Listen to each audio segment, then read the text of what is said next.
Fitraya 0, kami persilakan. Terima kasih Pak Hamzah. Assalamualaikum warahmatullahi wabarakatuh. Waalaikumsalam. Selamat pagi. Selamat pagi Pak. Salam sehat Pak. Salam sehat. Tuh gitu kan. Mudah-mudahan kita nih segar Pak, santai baik gitu. Mudah-mudahan dalam pengikutan TSL ini dalam acara sosialisasi permajaan kelapa sawit hari di Kabupaten Pendasin ini terlaksana dengan baik dan diikuti oleh Bapak ini ada di sini. Saya lihat juga ibu-ibu. Mudah-mudahan jadi bisa digundul dosen ya. Bella di pagi terakhir semoga kita agak santai Pak, jangan seriusan kita. Tapi caknya mulanya seruangan nih cak, bukan tadi ya lo cerita Pak. Kalau kita dasi ya lo kan. Tapi hasil itu lemak di kebun benar Pak. Santai kan sambil ini di ruangan. Apalagi kalau yang perokok, merokok di ruangan tidak bisa ya Pak. Agak ganti. Benar ya Pak. Baiklah, kami akan memperkenalkan diri. Nama kami Ini kan ada rekod. sudah disebutkan tadi oleh Pak Hamzah. Nama kami adalah Fitraya Siluan, biasa dipanggil Ucok. Sekarang ini saya Pak Joni. Syukur alhamdulillah kami ini Pak sama-sama Raja Sawit, kata Pak Hamzah tadi. Bukan Pak, Raja Minyak. Atau kalau Pak bisa, kalau kami belum nggak ada kebun sawit nih Pak. Mungkin udah aja Pak. Punya orang yang ada. Kami kantor kami bersama juga Pak Dayat. Kalau Pak Debeson dengan Pak Joni di KM7, kalau kami di Simpang Dogan datang. Sako. Mungkin agak terpojok sama lah, terselip juga kan kita kan Pak UPTD. Setelah alhamdulillah kita juga di sini agak ini juga sekarang kan dilibatkan kita untuk Sebelum sini. PCR ini. Jadi jangan nanti pas akhirnya kebakaran jenggot baru kita yang sibuk. Gitu Pak ya. Alhamdulillah kita bisa lihat mungkin dari awal-awal kita sudah bisa terdeteksi karena kita saling kami di depan sih Pak, bukan dikatakan guru, kita sharing Pak, sama-sama belajar. Tidak ada guru, tidak ada murid, kita sharing. Ya itulah ya. Jadi inilah kantor kami Pak yang cukup sederhana, mungil. Kalau ada perlu apa-apa yang ditanyakan masalah OPT, mungkin kami juga nggak tahu juga nanti kita tanya yang lebih ahlinya lagi. Bisa sharing Pak, kesini Pak, silakan. Kantor kami di Simpang Joga di Jalan Amsako Baru nomor 607. Jadi apa-apa bisa melalui Pak Hamzah bisa saja. Baiklah kepada materi kita selanjutnya. Jadi pengenalan memasuki untuk biar pelaksanaan PSR kita ini terlaksana dengan baik. Alangkah baiknya kita sehat dari hama penyakit. Jadi kita ada pengenalan dikit. Pengenalan dan pengendalian UPT utama kelapa sawit umumnya. Itu Pak. Kadang-kadang Pak, petani ini yang kita harapkan hasil dulu Pak. Ya kan Pak? Tapi rata-rata sawit, mudah-mudahan pemupukan itu yang utama kan. Tapi kadang-kadang kita lihat Pak Josonya, kadang-kadang kalau ngambil ketanya Pak, ya mupuk tidak. Ya kan banyak sih itu kan Pak. Mahal Pak. Nah, itu lagi kendalanya. Ditambah penyakit sekarang tren gugur daun, getah murah, ya, terbayar kos yang besar Pak, nggak biaya. Apalagi kadang-kadang nyadap jauh lupa kan Bu ya. Apalagi lah dia lebih dari 1 hektar. Lanjut Pak. Nah inilah jadi kita pilih Pak kalau dari hama dan penyakit tanaman kelapa sawit ini banyak Pak.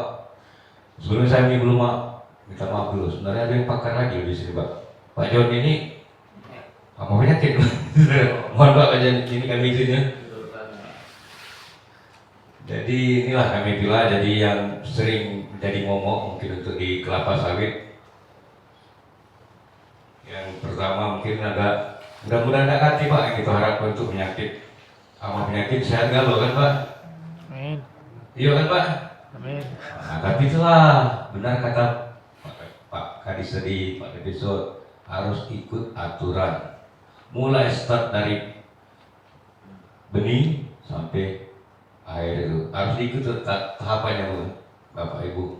Itulah syaratnya. Jadi yang penyakit kalau kami diproteksi ini yang kami ingatkan. Mudah-mudahan tidak terlalu banyak sini penyakit PBB, PBP, penyakit busuk pangkal batang, Ganoderma. Sudah Pak? Gimana Pak? Ada nggak di tempat kita Pak? Mudah-mudahan tidak ada itu Pak. Kalau kita dikaret, inilah jamnya Pak. Yang mereka putih, lama masih itu. Mudah-mudahan sawit. Tapi agak yang ditakutkan nanti itu apa? Apa? Permajaan nanti. Apalagi Ada rasanya. jadi di jamur Ganoderma.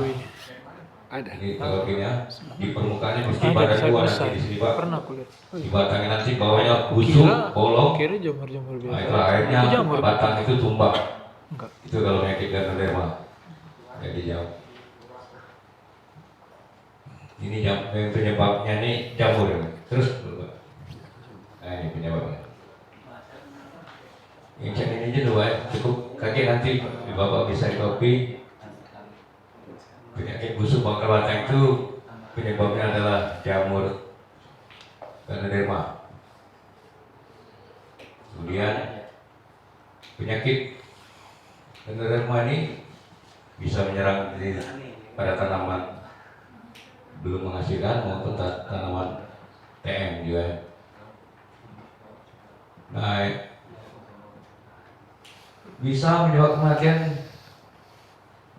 hampir 80% populasi tanaman sawit untuk dalam satu hamparan. Karena kita sawit kan satu hamparan ada Pak. Nah, kalau pengendalian lebih baik kan secara serentak terpadu. Jadi penyakit Ganoderma biasa kita bikin apa? Sekat apa ya? Lubang. Nah ya, kurang bisa juga. Masuk gitu Pak, bikin lubang pembatas. Jadi akarnya tidak merambat, jadi tidak melakukan penularan ke tempat yang lain. Apalagi kalau di lahan yang mirip sama kayak garet. Kalau di atas kena, di bawah otomatis kena karena tergerus air. Ini agak baik, mudah-mudahan penyakit busuk pangkal batang ini tidak banyak terjadi di tempat gitu. Terus saja. Nah, itu saya di bibitan juga ada dikit mungkin bawaan patogen itu yang dikatakan kalau bibit tidak bersertifikat tadi itulah yang ditakutkan dikhawatirkan model kayak ini Pak. Kalau sudah melalui nanti terus saja. Terus, nah ini balik lagi. Nah ini gejalanya.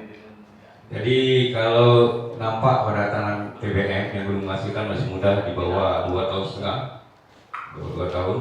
Jadi layu menguning seperti kurang pupuk. Nah itu gejala-gejala tanda-tanda itu didapatkan kena jamur tadi, penyakit busuk pangkal batang. Jadi kalau sudah dipupuk, kebutuhan cukup, nutrisinya cukup, kok tanamannya menguning kan Pak ya? Nah itu patut dicurigai. Jadi kita saran petani ini Pak, kita manajer di kebun dewek. Jadi kita banyak sering monitoring, pengamatan. Itu yang rutin gitu harus kita. Jadi setiap perkembangan di dalam kebun kita bisa kita pantau. Jadi secara dini sudah kita bisa atasi. Mungkin itu Pak. Nah ini daunnya mengering, kuning. Karena kan gejala terus jadi Pak. Nah bening.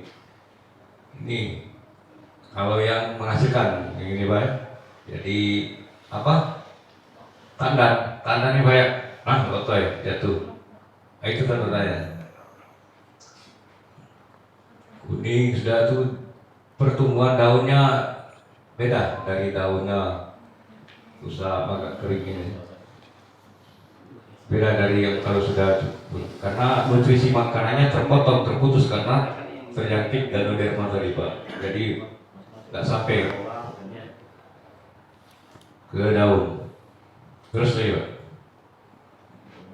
Nah, cara penularan tadi kan melalui akar. Nah, kita kadang juga kita manusia nih Pak bisa menyebabkan kalau dari jamu sama cak di karet tadi kan. Punya bapak itu. Ada ternak, ada hewan. Itulah kalau di dalam kebun, apalagi di perluasan besar. Kadang-kadang hewan ternak dilarang Harusnya berkeliaran. Bapak tadi itu langsung bikin logo. Karena kadang-kadang pembawa penyakit subur itu karena dari tapak kaki kita tidak yang sudah kena, kita pindah situ bisa menular kena itu. Dan kita pun juga selaku manusia bisa juga membawa. Nah, sebelum dari situ, setelah dari situ, kalau ada yang terserang tadi pakai sarung tangan, dibuang situ, telapak kaki juga dibersihkan. Kalau yang terserang penyakit seperti ini, Pak. Terus, nah pencegahannya kalau yang terkena ini sama kayak mungkin Pak Bapak sudah pernah sering dengar jamur. Jamur jadi musuhnya jamur pula Pak, itu karena jamur trichoderma. Jadi penggunaan agen pengendali hayati dari alam Pak.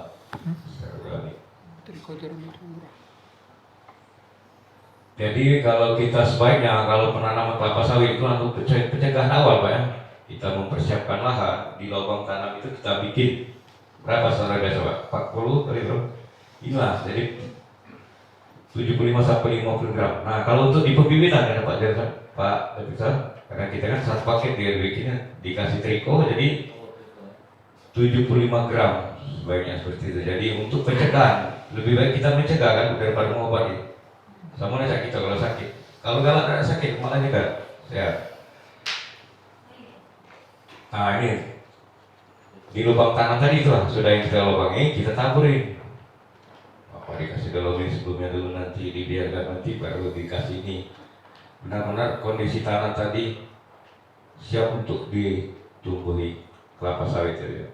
Nah untuk tanam yang belum menghasilkan inilah 75 sampai 150 gram per batang setiap 6 bulan. Nah yang ada ini mungkin Bapak bertanya di mana dapatnya ini. Kalau di kami ada, tapi kalau sekarang tidak boleh lagi kami Pak menjual kecuali permintaan, kecuali ada bantuan bisa kami. Mungkin kalau sedikit itu ini diharapkan perbanyakan ini Pak. Nah kalau untuk beli di Unsri juga ada, di Sumbawa juga ada. Terus lanjut. Nah ini yang perlu lagi sumber ekonominya, sumber-sumber pembawa penyakit tadi yang ini harus dibersihkan. Mungkin pengolahan, boleh bertanya Pak Alsap, kalau pengolahan olah tanah nanti cuma pakai alat ini ya. Karena kita sekarang kan tak boleh lagi membakar ya Pak. Nah, itu kan potong-potong di situ. Iya, ada PLTB-nya Pak. Orang apa bakar.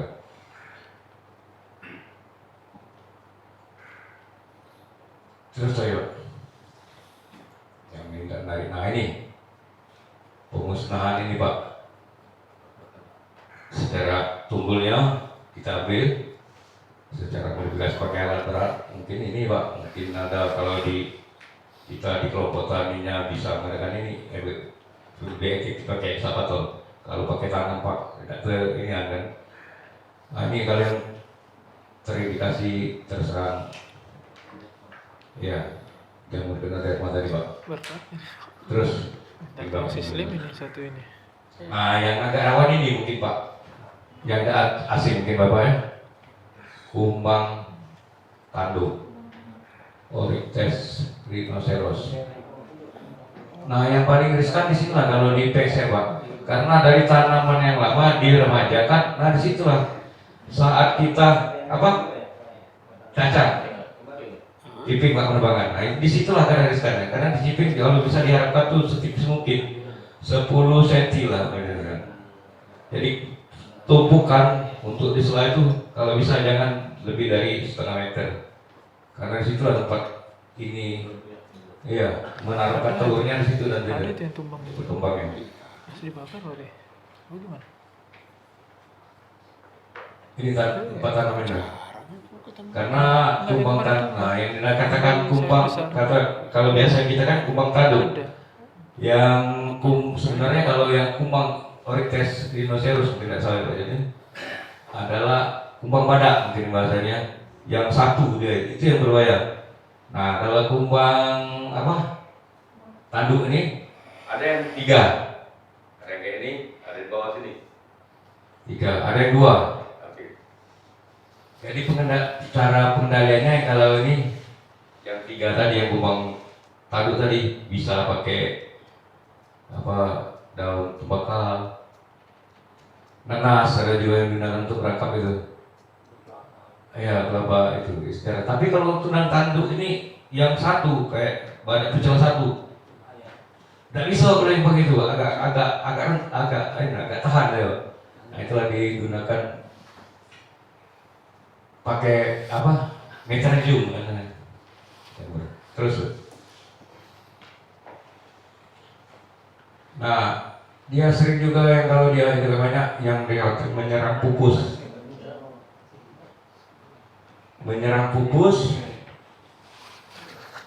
Ditumpah ini ke dalam, airnya kucingnya mati seperti dimakannya. Nah ini purpa. Jadi dia meninggalkan telur, nanti lapar kadang sampai 5-6 bulan pertumbuhannya nih. Nanti fase telur sampai purpa. Kemudian jadi kumang tanduk. Jadi bisa sampai 6-9 bulan itu bisa memakan ini sawit-sawit muda ini. Karena Oryctes ini paling kita galaknya dengan tanaman muda di bawah 2,5 tahun itu umumnya. Apalagi yang kalau kita karena pernah terjadi nih Pak yang di Oki Pak Joni ya. Itu banyak Pak kalau digerok yang meninggalkan telur ini larvanya nih Pak. Waduh, ada dibikin sepeta ini Pak, dikutip bahkan dihargai per 1 tuh 500 rupiah biar masyarakat semangat untuk pengutipan itu penuh Pak. Jadi batang ini sudah habis karena apa? Cipingnya tadi Pak terlalu tebal, sudah tumpukannya lebih dari 1,5 meter, bukan 2 meter. Nah disitu jadi nanti dalam itu nanti Pak perlu mungkin Bapak sudah sering ada ya, mungkin ada yang lebih paham nanti kita kalau di kelompok nanti Pak sering namanya sharing sama kawan, kira ada yang baru, ini yang terbaik, itulah yang terbaik untuk kita Pak. Karena apa? Kalau dari muda ini sayang Pak untuk permainan berikutnya, Bang lah nunggu gitu aja. Iya kan Pak? Lebih baiklah kita dari awal-awal ini Pak. Terus Pak, nah inilah yang diserang efek kelapa sawit ini. Ini kan itu titik tumbuhnya ada satu. Tapi kalau dia dari bisa tumbuh lagi, tapi dia dikasih apa? Di karet Bapak. Di karet Yang Bapak tanam. yang dekat itu ya. Oh, pakai sulfat. Kalau bakso ini apa? Merek dagangnya ini masal ya kan? Nah, disiramkan di situ untuk mencegah biar kumang tanduknya lari mendekat, tidak mau makan ini.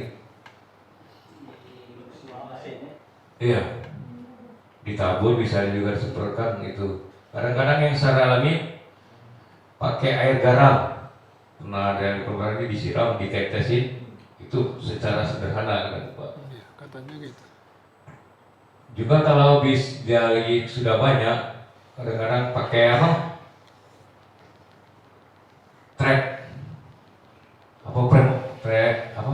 Perangkap kan? Nah kita perangkap jadi karena kumbang ini senangnya dengan sinar cahaya, jadi kita bikin dari bisa pelat ini, bikin di wadah, di situ kita kasih racun biar masuknya ke sana. Tapi kalau sudah eksplosif lah banyak Pak, tidak ke lain lagi. Itulah dari awal tempat inang tempat dia tumbuh itu meninggalkan terus itu dari pembersihan lahan tadi itu yang perlu dijaga. Inilah Pak, kalau sudah banyak yang itu dari kipik dari pembersihan lahan tadi kurang bagus dari Pak. Inilah yang ditakutkan yang paling berbahaya. Nah mungkin dalam itulah, mungkin Bapak sering mendengar itu. Kemarin terjadi di Oki Pak. Kasihan benar. Terus, nah ini dikutip. Nah ini pengendalian dengan pengutip, sanitasi kebun juga yang sudah ditambah tadi piringannya harus terjaga. Terus lagi Bu. Nah ini untuk pengaplikasian pH-nya di tahap inilah Pak. Dari telur ke kelapa. Kalau itu tahap berikutnya kurang efektif ya penggunaan metarhiziumnya. Jadi di sini bisa tidak berkembang lagi, akhirnya lama-lama mati. Kalau sudah jadi imak, sudah tumbuh imak itu tidak tumbuh lagi. Jadi kita menggunakan perangkap inilah atau dikutip bagaimana cara lah, pokoknya pengandaian terpadu.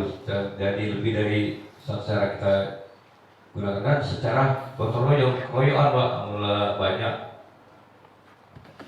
Nah ini perangkapnya. Ini Bapak sering lihat kan? Kadang-kadang tanam sawit. Kalau dia normal Pak, pemasangan perangkap itu untuk 5 hektar satu perangkap yang pakai ini. Kalau yang tanaman belum menghasilkan 3 ekor, 3 ekor. Jadi itu masuk normal, bisa masuk perangkap itu dari itu. Kalau sudah yang menghasilkan bisa sampai 10.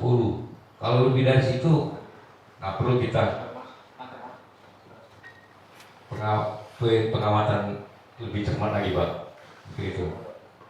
Yang masuk di dalam perangkap tadi Pak. Terus lagi. Nah ini jadi ada satu yang kita takutkan jangan sampai terjadi di kebun kita, yaitu tadi Ganoderma, kumbang tanduk, Oryctex tadi, kemudian ulat api. Ulat api ini juga kadang-kadang tidak terlalu banyak juga, kadang-kadang kalau mulai isolasi itu juga bercak. Nah ini sudah terus lagi. Karena kadang-kadang yang di situ juga ulat api, bercak laut ini juga terlalu bersih kadang Pak. Ada yang penggunaan herbisida terlalu berlebihan, kadang total. Jadi untuk ulat api ini musuh, karena ada predator musuh alaminya sudah tidak ada lagi, karena gulmanya tadi tidak ada lagi Pak. Di situ tempat predator musuh alami untuk makan ulat api tadi tidak ada lagi. Jadi diharapkan nanti kalau untuk kebersihan kebun jangan kiranya cat lantai ini Pak. Piringannya cukup kita bersihkan. Jadi di situ tempat hidupnya makhluk hidup. Karena Tuhan Allah ngaturnya nih Pak sibak gitu nih. Ada ini makan ini. Biar tak banyak tikus, aduh loh. Tidak nyerang kelapa sawit. Burung hantu orang gitu, itu tembak ya loh. Sakit lagi. Kita perbanyak itu. Sekarang aku masanglah perangkap burung untuk ini. Ngurangi juga gitu, Pak. Biar kelak di alam itu jangan baik kalau dia siklusnya berlebih. Boleh kita berita ular. Jangan perlu dihabisin nanti, tinggal aduh cek itu. Jangan baik kita tidak Pak. Ular mudah-mudahan kalau kita bergerak, atau kayak kita lari. Jangan baik kita. Nah yang susah, kita sama-sama terkejut. Nah itu kalau gigit. Mudah-mudahan kalau kita kresek-kresek, mudah-mudahan lari ular. Karena dia akan memakan tikus, itulah yang membantu kerja kita Pak. Karena yang riskan kalau dari pembibitan kan tikus kan Pak. Tanaman muda. Nah burung hantu, kalau ada burung hantu jangan burung tembak, biar kenapa? Kalau dia banyak, yo dikurangi. Jadi pas dia ambang batas. Terus. Nah, pengendaliannya pakai ini, cendawa. Sama kayak tadi, itu menanam tanaman berbunga. iya. Seperti pakai terus Pak, bisa ikuti juga. Nah, pengendalian tadi bisa ini secara kasnya bisa dikumpulkan bulan ini pada daun yang terjangkau gitu kumpul ke. Kita musnahkan yang terdapat ini. Nah sanitasi sudah kebersihan kebun kita kendalikan, kendalian gulma di sekitar piringan. Nah itulah. Jadi piringan gulma tadi harus kita jangan terlalu bersih Pak. Termasuk lapar ya. Habis dewek berarti. Nah pemasangan perangkap juga tadi Pak, pakai perangkap. Ya. Terus lagi. Secara biologis mungkin inilah penggunaan pakai jamur bioveria pula kalau yang untuk ulatnya dari apinya, telurnya tadi. Terus Nah, penggunaan insektisida yang tadi. Jadi kalau sudah populasi hamanya sudah berubah, kita gunakan penggunaan. Ini jalan yang terakhir kalau bisa Pak, penggunaan bahan kimia. Dan penggunaannya juga harus dari izin Kementan. Kadang-kadang bibit yang beredar juga bibit apa yang palsu, kadang juga ada yang dioplos kadang-kadang. Karena sekarang kompes Pak episode itu juga sekarang kompes belum jalan juga kadang-kadang. Mahal. Ini terus itu aja Pak. Maksudnya apa itu? Nah inilah Apa itu? Drone. jadi inilah kita pegang Pak 4 prinsip hati. Sesuai harga. Pengendalian hama terpadu Untuk- isi kelapa sawit ini boleh Pak. Dari apa? Budidaya tanaman sehat. Mahal itu, Budidaya Pak. tanaman sehat apa? Bibitnya harus baik. Bibitnya bersertifikat berlabel yang dikeluarkan oleh Dinas Perkebunan. Itulah. Jadi benar itu Pak Rizal. Kalau bibitnya tidak berlabel bisa dituntut dari mana? Jadi bisa pihak dinas bisa bertanggung jawab. Ini bukan label dari kami, bisa dibantah. Kawan-kawan juga lain disampaikan kalau bibitnya palsu bisa dituntut. Itulah minta. Udah kontaknya boleh mungkin. Nah dari situ lagi kita bisa. Kadang-kadang ya kendala itulah masih manusiawi, kebijakan kadang-kadang. Nah pengamatan, nah ini lagi Pak yang di dalam sawit adalah pengamatan rutin. Cukup 1 bulan sekali ya kan. Oh ini apa yang cerah dari tadi Pak ini. Karena kita punya kebunnya ya Pak, manajer gitu. Itulah dari kita. Ini tugas kita. Pelestarian musuh alami. Jadi sawit tadi kalau tikus pakai burung hantu, ada ular tadi, jangan rumah tadi. Jadi untuk mencegah tadi bagusnya kalau gundul tadi ditanami kacang-kacangan bisa juga kan. Mungkin Bapak sudah ya kan. Dapat itunya di mana? Nah ini yang terakhir kita jadi manajer kita dewe. Kacang-kacangannya coba tanya di mana kan? Mudah-mudahan tanamannya sehat, hama penyakitnya tak hati Pak. Mudah-mudahan amin Pak ya. Jadi ikuti apa yang dianjurkan oleh pemerintah, itulah yang terbaik. Tidak pemupukan. Kadang-kadang ada Pak yang terjadi, dapat bantuan pupuk yang biasa itu didinya separuh. Sampai kan paling rakus Pak ya. Apa yang kita ambil, itulah yang kita tanam lagi. Yang kita ambil itu kan bukan kita aja. NPK yang kita ambil, itu balik lagi NPK-nya. Nah itu karena oke lah, mudah-mudahan Bapak sukses. Mungkin itu terpaksa kami memang asik langsung di lahan dan Bapak macam ini nyambung. Mungkin itulah. Mohon maaf atas keterbatasan kami. Mungkin kami juga adalah berusaha penyampaian. Apabila ada kurang kami mohon dihubungi kantor bisa melalui Pak Lamsa. Mungkin itu saja kami akhiri. Wabillahi taufiq wal hidayah. Wassalamualaikum warahmatullahi wabarakatuh. Ada bantu dikit balasin tadi. Itu pakai alas manis. Itu mati belum menutup. Pak Nepes jadi pantun. Ya, pantun juga coba-coba.